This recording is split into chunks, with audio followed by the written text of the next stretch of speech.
इंद्रायणीचं पसायदान 19 जून. यथा जनता तथा नेता. लेखक डॉक्टर संतोष मोतीराम मुळावकर. अभिवाचक पल्लवी घटकार मृगजळे. यथा राजा तथा प्रजा हा एक काळ होता.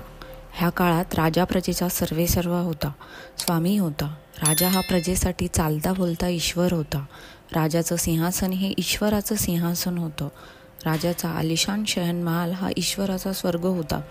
रात्रीच्या समयी निद्राधीन झालेल्या राजाला अरुणोदयाच्या शुभ घटिकेला गोपाळ मुहूर्तावर हलकेच जागं करणं, जागं केल्यावर त्याचं चित्त प्रसन्न ठेवणं हे आपलं परम कर्तव्य आहे अशी प्रजेची समजूत असे. त्यासाठी भल्या पहाटे प्रजा जागी असे आणि अर्धवट झोपेतच मोठ्या भक्तिभावानं राजासाठी भूपाळ्या आळवत असे. राजाची स्तुती स्तोत्र गाण्यात प्रजेला धन्यता वाटत असे.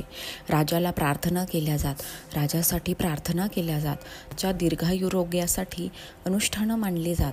राजाचा वंश हा ईश्वराचा अंश समजला जात असे. हे अंशवेल म्हणजेच वंशवेल वाढत राहावी यासाठी प्रजा व्रतवैकल्य करत असे. राजाचा विचार तो प्रजेचा विचार असे. राजाचा आचार तो प्रजेचा आचार असे. राजाचे छंद हा प्रजेच्या कौतुकाचा विषय असे. राजाच्या छंदाभोवती काल्पनिक गाणी रचली जात, कथा गुंफल्या जात. राजकवीच्या कवित्वाचा राजा हा स्फूर्तिस्थान असे.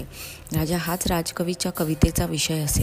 ह्या कवितेत राजासोबत राण्याही असत, राण्यांच्या अटीही असत. राजाची सनावळ आणि वंशावळ पाठ करण्यात प्रजेच्या सनावळी व वंशावळी खर्ची पडत. राजाचा धर्म तो प्रजेचा धर्म असे. राजाला आवडणारं गीत, संगीत, नृत्य, चित्र प्रजेलाही आवडत असे. राजाची आवडती सौंदर्यस्थळं ही प्रजेची भक्तिस्थळं असत. राजहट्ट पुरवण्याचा क्षण प्रजेसाठी पुण्याचा असे. राजभक्ती हा पुण्य पदरी बांधून घेण्याचा पवित्र मार्ग समजला जात असे. राजदरबारातलं बोलावणं हा प्रजेसाठी एकतर भाग्याचा क्षण असे, नाहीतर दुर्भाग्याचा क्षण असे. राजदरबारातलं बोलावणं येताच प्रजेच्या हृदयात धडकी भरत असे. राजद्वारीच्या श्वानाची सुद्धा प्रजा मर्जी सांभाळत असे. श्वानाला प्रणाम चुकणार नाही याची दक्षता घेत असे. राजाच्या न्यायावर प्रजेची निष्ठा असे. राजाचेही प्रजेवर पुत्रवत प्रेम असे. राजा प्रजेचा पिता असे. राजाच्या पितृत्वाचे छत्र प्रजेच्या डोक्यावर असे. ह्या छत्रछायेत प्रजा जगत असे. प्रजेच्या पालनपोषणाची जबाबदारी राजावर असे. तो प्रजेचा पोशिंदा समजला जाई. आपल्या पोशिंदाच्या रक्षणासाठी प्रजा तळहातावर शीर घेऊन सज्ज असे. जसा राजा तशी प्रजा असे. राजा राम असेल तर प्रजासुद्धा रामराज्यातली असे. राजा अंधेर नगरीचा असेल तर त्या अंधाराला चौपट करणारी प्रजा असे. राजे सगळे चांगले होते असे नाही. बरेचसे राजे चैनी, विलासी, उद्दाम, बेछूट होते. त्यांनी राजेशाही बदनाम केली, प्रजेची पिळवणूक केली. प्रजेनं त्याविरुद्ध क्रांती केली. हळूहळू राजेशाहीचा अस्त झाला. कुठे कुठे नाममात्र राजेशाही शिल्लक राहिली. ह्या राजेशाहीनं बदललेली परिस्थिती स्वीकारली. जनतेच्या भावनांचा आदर करणं ही भाव राजसत्तेच्याही अंगवळणी पडू लागली.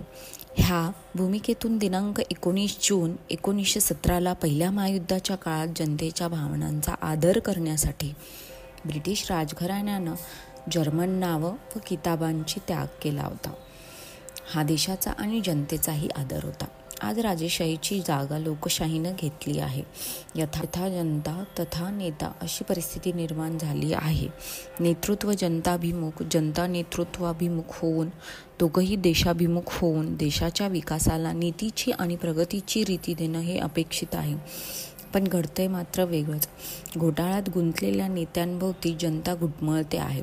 जनता आणि नेता ह्या दोघांचीही भ्रष्टाचाराला अलिखित मान्यता आहे. वास्तविक जनता आणि नेता ह्या दोघांनीही देशाचा आदर करत भ्रष्टाचारमुक्त होणं ही काळाची गरज आहे.